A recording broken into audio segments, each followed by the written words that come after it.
लेकर मुख्यमंत्री नीतीश कुमार का एक महत्वपूर्ण बयान आया है। उन्होंने कहा है कि जाति के आधारित पर या कहें कि जाति दर्शाते हुए ही जनगणना होनी चाहिए। पॉपुलेशन काउंटिंग जो है वो कास्ट बेसिस पर होनी चाहिए। ये बड़ा बयान मुख्यमंत्री नीतीश कुमार ने दिया है। आपको बता दें, इससे पहले बीजेपी के बड़े नेताओं की तरफ से कहा गया था कि सिर्फ एससी और एसटी की ही जनगणना होगी, लेकिन लगातार बिहार में इस वक्त चर्चा बनी हुई है, चाहे वो आरजेडी हो, जीतन राम मांझी हो, वो लगातार कह रहे हैं कि जाति आधारित जनगणना होनी चाहिए।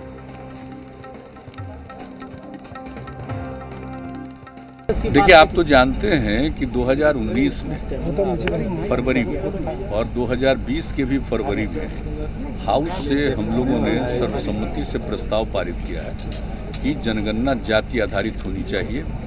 और इसके बारे में तो बराबर आप जानते हैं कि हम लोगों का जो विचार है वो आप जानते हैं 90 से ये दिमाग में बात आई और उसके बारे में हम कई बार बता चुके हैं। लेकिन यहाँ पर भी हाउस के अंदर भी इस बातों को रखे 2019 में भी और 2020 में भी, तो वहाँ से भी हम लोगों ने सर्वसम्मति से प्रस्ताव भेजा है। हम तो आग्रह करेंगे कि एक बार जरूर करना चाहिए। मुख्यमंत्री ने बताया कि बिहार विधानमंडल में 18 फरवरी 2019 और उसके बाद फिर एक बार फिर बिहार विधानसभा ने 27 फरवरी 2020 को सर्वसम्मति से इस आशय का, यानी कि जातीय आधारित जनगणना होनी चाहिए, इसका प्रस्ताव पारित किया है। और अब एक बार फिर से केंद्र सरकार से इस पर पुनर्विचार करने की मांग रखेंगे। सीधा आशुतोष का रुख करते हैं, पटना से हमारे सहयोगी इस वक्त जुड़ रहे हैं। आशुतोष, इससे पहले विपक्ष और एनडीए के सहयोगी जीतन राम मांझी लगातार यही बात कह रहे थे कि जाति आधारित जनगणना होनी चाहिए। बीजेपी के आला नेताओं ने यह कहा कि नहीं, सिर्फ एससी एसटी की होगी। अब मुख्यमंत्री ने भी एक तरह से अपना स्टैंड क्लियर कर दिया है, जेडीयू का स्टैंड क्लियर कर दिया है। देखिए, स्वाभाविक तौर पर और जेडीयू की ये आज की मांग नहीं है, इससे पहले भी जेडीयू ने ये मांग दोहराई थी और कहा जाए कि विधानसभा से भी ये प्रस्ताव पारित हुआ था कि जातिगत जनगणना हो। और जेडीयू और आरजेडी का स्टैंड भी यहाँ पर एक साथ दिख रहा है।